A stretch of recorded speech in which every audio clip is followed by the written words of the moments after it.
Chapter 2362 boundless sword domain. 1। बर्फीली नीली विशाल तलवारें एक ऊंचा टावर बनाकर खड़ी थी और समय व स्थान दोनों की ताकत के सहारे एटर्नल जजमेंट स्वॉर्ड की अनंत धार ने मिलकर सबसे खतरनाक मारक इरादा पैदा किया, जो सीधा मैड आउल को निशाना बना रहा था। वो तलवारें हवा में खामोशी से तैर रही थी, धीरे धीरे घूम रही थी और प्राचीन रोमन कोलोसियम जैसा ऊंचा टावर बना रही थी, आसमान को छूती हुई। और ऐसी बेगिनती तलवारें मौजूद थी। हर बर्फीली तलवार अपने साथ जमा देने वाली ठंडी सांसें छोड़ रही थी, मानो हर चीज को फ्रीज करने का इरादा रखती हो। ये झंग यी की सबसे शक्तिशाली डोमेन थी, इन्फिनिट स्वॉर्ड डोमेन, जिसमें उसने अपनी स्पेशल शक्ति को लिंक की एटर्नल आइस टाइप रूल से जोड़कर अनलीश किया था।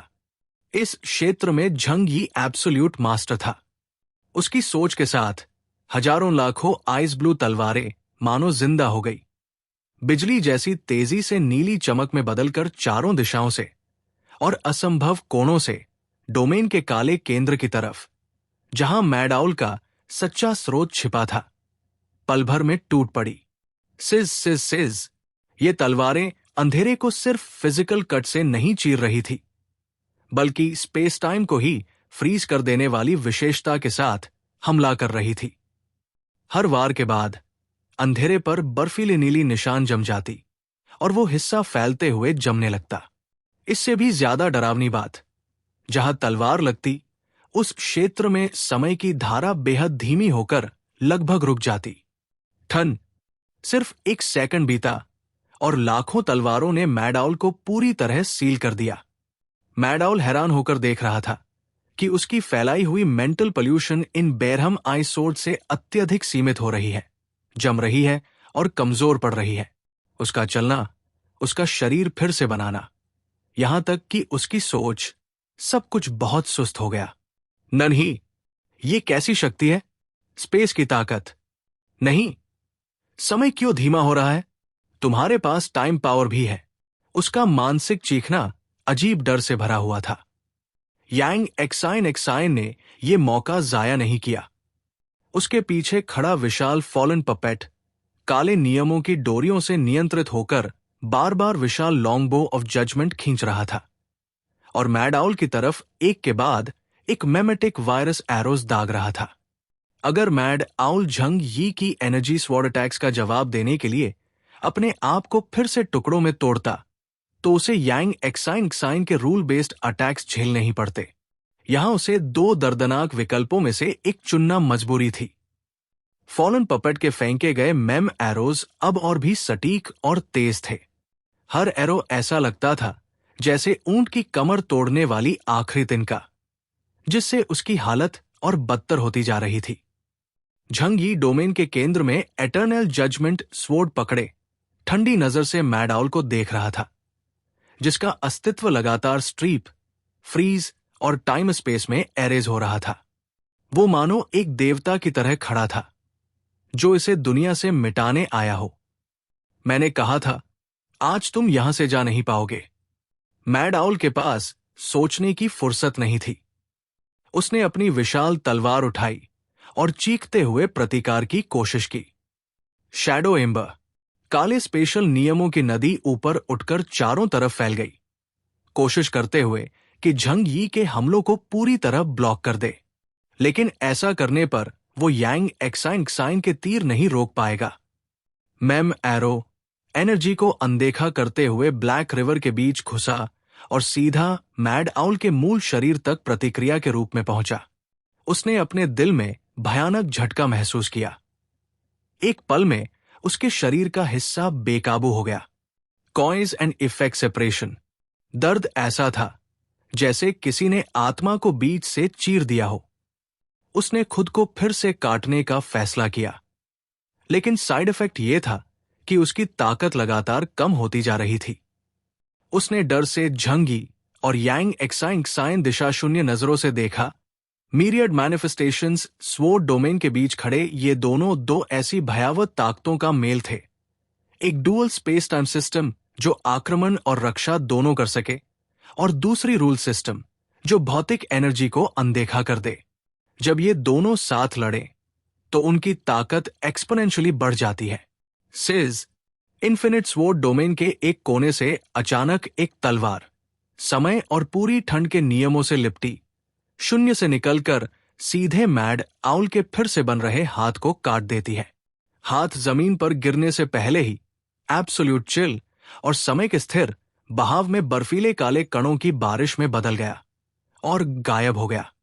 ये काम गिनती से बाहर हो चुका था।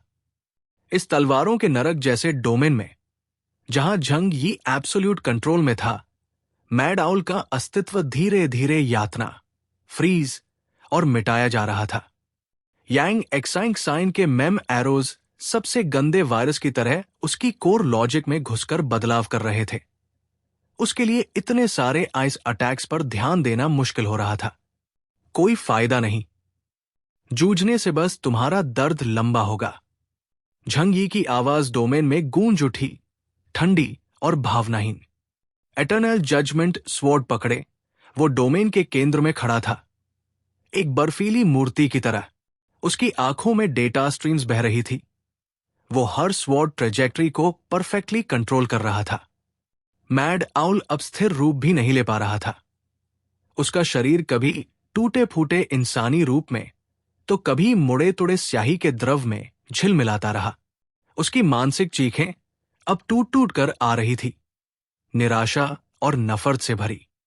मैं मानने वाला नहीं। अगर समाल ने मुझे करप्ट नहीं किया होता, मेरा दिमाग अधूरा नहीं होता, मेरी ताकत कमजोर नहीं होती। तुम अर्थ के 2-6 पीढ़ी के बच्चे कैसे? उसके पूरा बोलने से पहले दरवाजे जितनी बड़ी आइस ब्लू तलवार ऊपर से उतरी एंड फिर से उसका सिर चीरकर 2 हिस्सों में बांट दिया। उसी पल यांग एक्साइंग साइन का मेम एरो भी पहुंचा और उसके फटे कोर को सटीकता से भेद दिया। आ एक ऐसी चीख जैसे आत्मा का आखिरी टुकड़ा भी फट गया हो, पूरे डोमेन में गूंज उठी। मैड टारेंट के मूल अंधकार ऊर्जा का स्रोत सिकुड़ा, फैला और आखिरकार फूटा और एक्सट्रीम ब्लैक डीओटी बनकर धड़ाम पूरी तरह मिट गया। बर्फीली तलवारें रुक गई और फिर धीरे धीरे खाली हवा में गायब होने लगी। इन्फिनिट स्वॉर्ड डोमेन डीएक्टिवेट हो गया। डार्क सन फॉरेस्ट की टूटी फूटी धरती वापस दिखने लगी, लेकिन हवा में फैला मेंटल पोल्यूशन बहुत कम हो चुका था। मैड आउल के मिटते ही वहां एक छोटी, बेहद कॉन्डेंस्ड बट अब पागलपन रहित प्योर डार्क एनर्जी की रोशनी जैसे जुगनू की तरह तैर रही थी। वो थी नाइट लेवल एसेंस, समाल की करप्शन और मैड आउल की कॉन्शियसनेस से अलग थलग। झंग यी ने हाथ बढ़ाया, उस पावर सोर्स को पकड़कर अपनी भौहों के बीच दबा दिया। बूम! ऐसा लगा जैसे शरीर के अंदर बिजली फट पड़ी हो। बाढ़ जैसी एनर्जी उसकी नसों में दौड़ रही थी। टैक्टिकल गॉगल्स पर उसका एबिलिटी इंडेक्स दीवानों की तरह जंप हुआ और अंत में 2000 पॉइंट्स बढ़कर 6000 पर स्थिर हो गया। और ये तो सिर्फ शुरुआती एब्जॉर्ब था। बाकी प्रिमोर्डियल पावर उसके शरीर में सेटल होकर धीरे धीरे डाइजेस्ट होने लगेगी। Chapter 2363 boundless sword domain 2। लेकिन ठीक उसी पल जब क्वान एक्सायो की मौत हुई, एक बहुत ही हल्का लेकिन बेहद साफ मेंटल थॉट, जैसे मरने से पहले आखिरी एनर्जी की चीख, झंग यी और यांग जिंगसिन के दिमाग में घुस गई। वो उसकी आखिरी बची हुई होश की आवाज थी। आवाज टूट टूट कर आ रही थी, जैसे उसकी स्पिरिट धीरे धीरे मिट रही हो। हे, तुम जीत गए। अफसोस, तुमने सिर्फ एक पागल, बेकार चीज को मारा है। अगर मैं अपनी पीक पर होता तो तुम लोग मुझे कभी नहीं मार पाते। सावधान रहना, डार्क सन फॉरेस्ट में बहुत से ऐसे बीइंग्स हैं जो मुझसे भी कहीं ज्यादा डरावने हैं। मैं भी कभी यहां ही करप्ट हुआ और खुद को खो दिया। झंग यी की आंखें सिकुड़ गई। उसने तुरंत अपनी मेंटल पावर से पूछा, बर्निंग बोन और इंस्टेंट मीटियोर कहां है? तुमने उन्हें देखा? मिटती हुई कॉन्शियसनेस ने जवाब दिया, वो दोनों बाद में आई टुकड़ी। वो डार्क सन फॉरेस्ट के सेंटर में गए नाइट विच को ढूंढने। नाइट विच वो मुझसे 100 गुना 1000 गुना ज्यादा डरावनी है। और वही कॉन्वर्सेशन टूट गई। मैड आउल का आखिरी निशान हवा में घुल गया। झंग यी और यांग जिंगसन ने एक दूसरे को देखा। दोनों की आंखों में एक ही गर्मी, खतरा। नाइट विच नाम से ही अपशकुन, और मैड आउल खुद उसे 1000 गुना ज्यादा खतरनाक बता रहा है। अचानक चारों तरफ की दुनिया बदलने लगी, जैसे किसी पुरानी ऑल पेंटिंग से रंग फीके पड़ जाए। मैड आउल की मेंटल पोल्यूशन से बनी इल्यूशंस पूरी तरह टूटने लगी।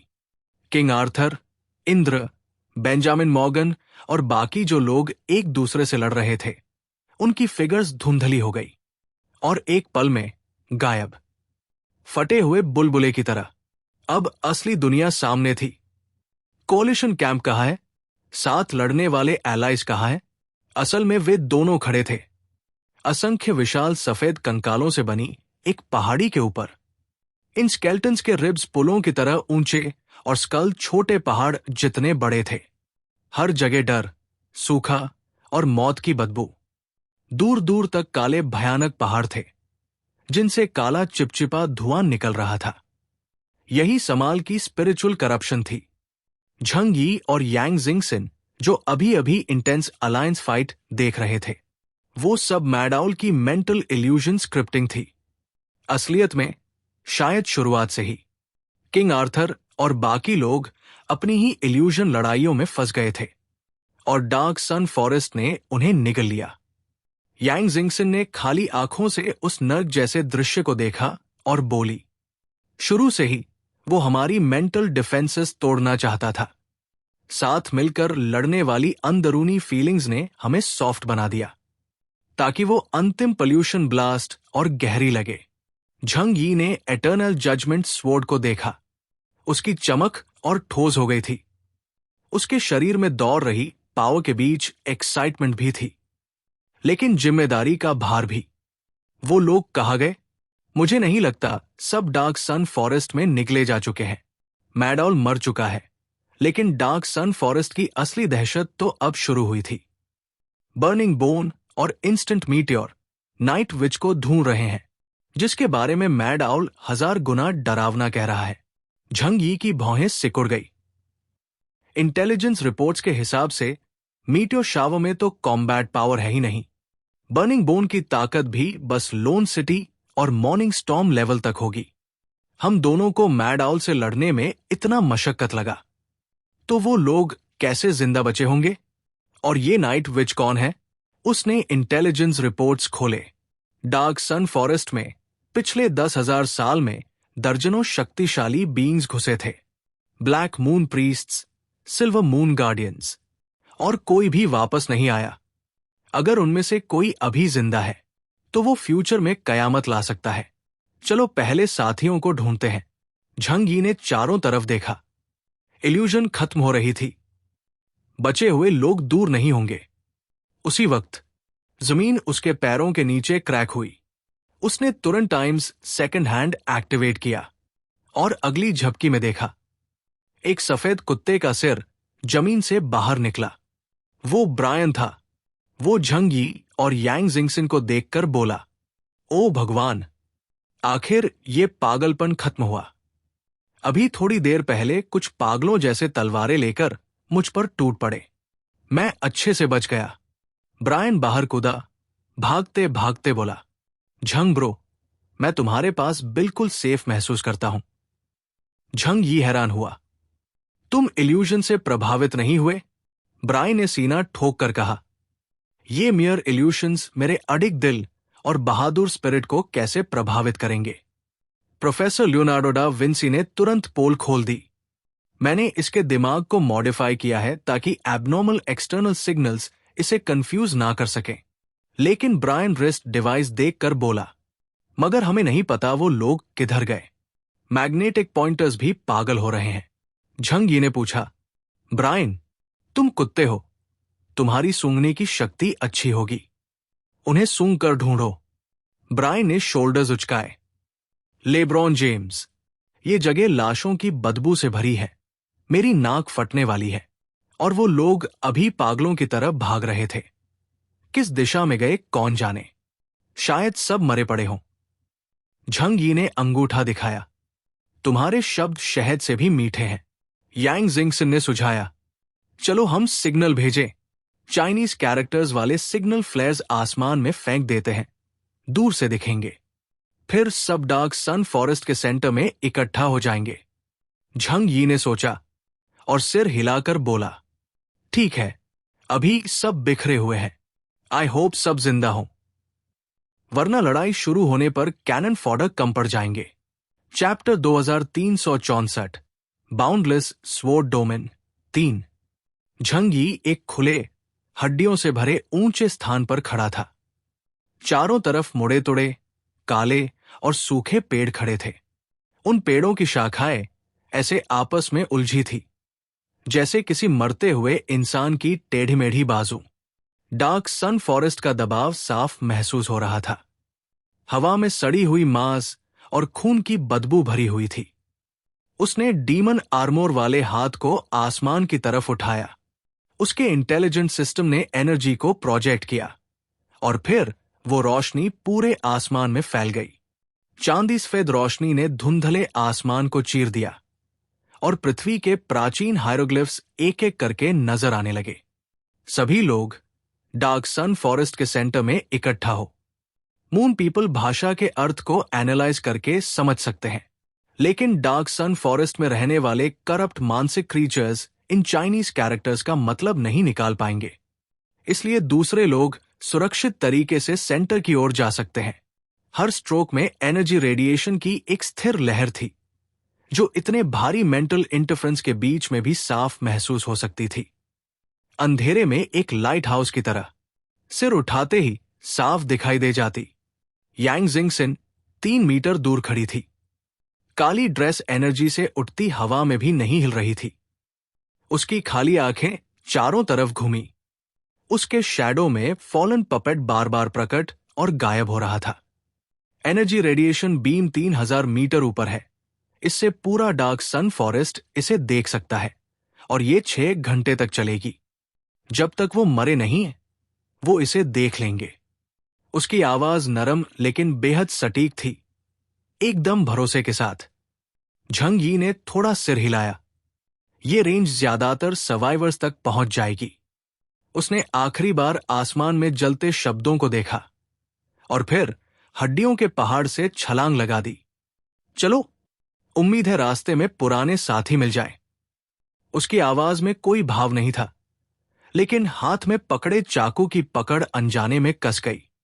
दोनों साथ चलते गए और उनके साथ एक बड़ा सफेद कुत्ता पूंछ हिलाता हुआ। तीनों जल्द ही डार्क सन फॉरेस्ट की गहरी अंधेरी में गायब हो गए। उसी समय जैसे ही सिग्नल आसमान में जला, डार्क सन फॉरेस्ट में बिखरे सारे शक्तिशाली लोग एक साथ आसमान की ओर देख उठे। ओदीन अभी अभी एक खूनी इल्यूजन से बाहर निकला था। उसकी एक आंख में खून की हल्की लकीरें थी। वो टूटे हुए थंडर स्पीयर पर झुककर खड़ा था, मुश्किल से शरीर संभाले हुए। वो अभी एक कत्लेआम देख चुका था। आसपास बहुत सारी लाशें पड़ी थी। वो दुश्मन नहीं थे, बल्कि एसगर्ड के नॉर्स टेंपल के सैनिक थे। मेंटल करप्शन की दीवानगी में उन्होंने एक दूसरे को दुश्मन समझकर मार डाला।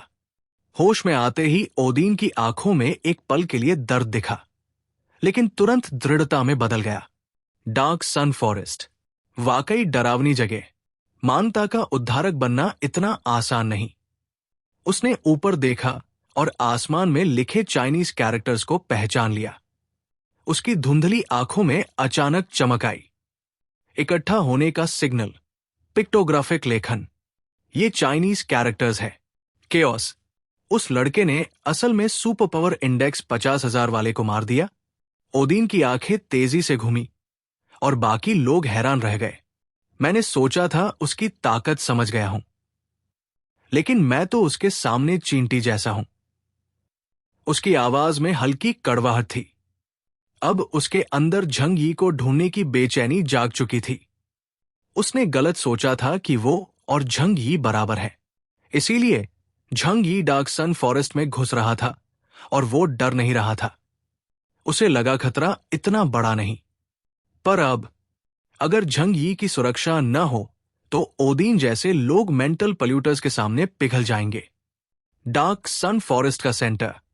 कमबख्त, कॉम्पास के बिना तो दिशा ही समझ नहीं आती। उसने दांत भींचे।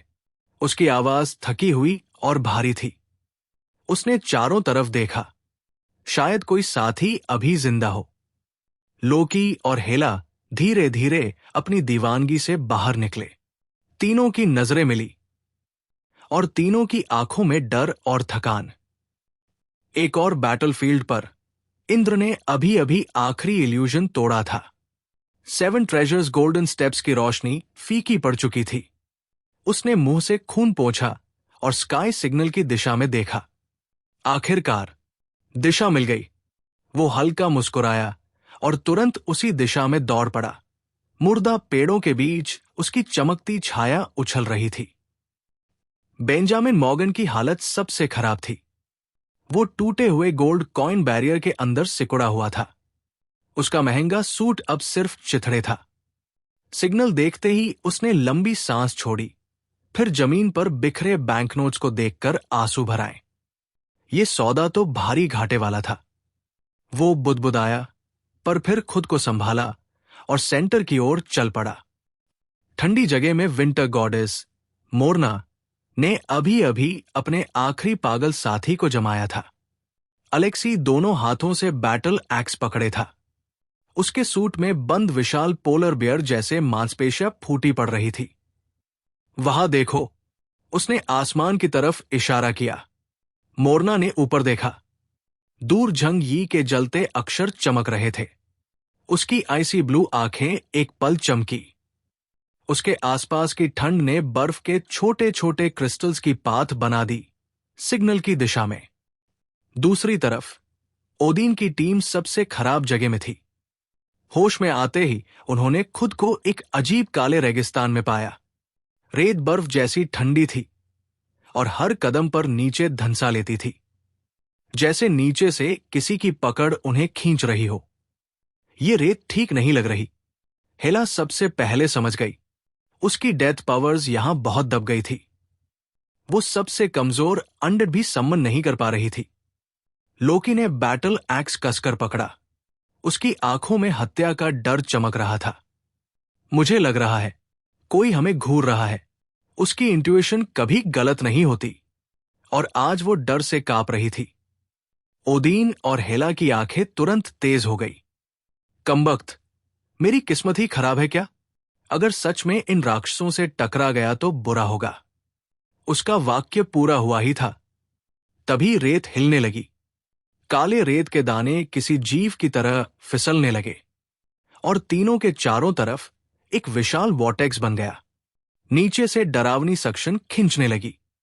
सावधान, लोकी ने ऊपर छलांग लगाने की कोशिश की, लेकिन किसी अदृश्य ताकत ने उसे वापस खींच लिया। ओदीन ने दहाड़ मारी और बिना संकोच एटर्नल स्पीयर को वॉर्टेक्स में जोर से घूम दिया। नीचे चांदी की बिजली भड़की और उसने डार्क सैंड में जोरदार रिकॉल पैदा किया। उस फोर्स से तीनों ऊपर उछलकर दूर काले पत्थरों पर जा गिरे। नीचे से भयानक ग्राइंडिंग की आवाजें आ रही थी, जैसे नीचे हजारों दांत पत्थर चबा रहे हों। काले रेत के दाने आसमान में छिटके। अंधेरे सैंडस्टॉर्म के बीच से धीरे धीरे एक विशाल आकृति बाहर आने लगी। उनके सामने एक दैत्याकार राक्षस खड़ा था। प्यारे दर्शकों, प्लीज वीडियो को 800 लाइक और कमेंट जरूर करें। देखते हैं इस बार हमें कितने लाइक्स मिलते हैं। प्लीज सब्सक्राइब करें। Thank you so much.